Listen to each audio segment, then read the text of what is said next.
Korea का बच्चा ये बता देगा कि अगर अंकों का योग पूछा है तो वो 1.5 नहीं हो सकता। सोचिए, ऐसे ऐसे सवाल पेपर में पूछ लेता। 3 ऑप्शन में से उत्तर बताना है, चाहे तो तुक्का भी मार सकते, फटाफट से।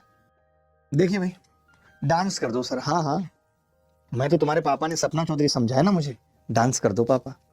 देखो, बड़ा सिंपल सवाल है दुर्गा जी। जो बच्चे इस सवाल में पता है पागलों की तरह, अब उनको पता है कि यार एक संख्या 3 से कटती है और 8 से कटती है, तो लेकिन यहाँ पे हमें जो निकालना है वो दोनों का सम निकालना है। यानी देखा जाए तो एक सम ऑफ डिजिट पूछा है, सम ऑफ डिजिट भी तो पूछा है। अब सम ऑफ डिजिट तो सिर्फ 3 से ही खत्म हो सकता है, सम ऑफ डिजिट तो सिर्फ 3 से ही खत्म हो सकता है, उसमें 8 की जरूरत ही नहीं है क्या? नहीं। लेकिन हम 8 से एग्जैक्ट वैल्यू निकालेंगे, हम पागल हैं। देखो, मैंने कहा यार 7 और 2 9 हट गया, और 6 और 1 7, तो ए और बी में क्या जोड़ूं मैं? तो आपने कहा 2, मिनिमम 2 जोड़ूंगा तो संख्या 3 से कट जाएगी।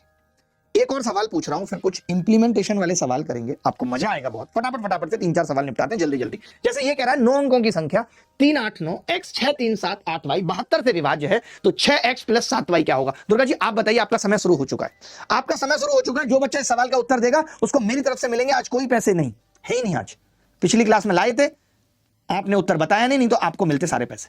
जल्दी फटाफट से, मैं छुप जाता हूं। मैं कितना छुपूं, छुपते छुपते तो आज यहां तक पहुंच गया हूं, इसी उम्मीद में कि वो आएगी एक दिन ढूंढते हुए।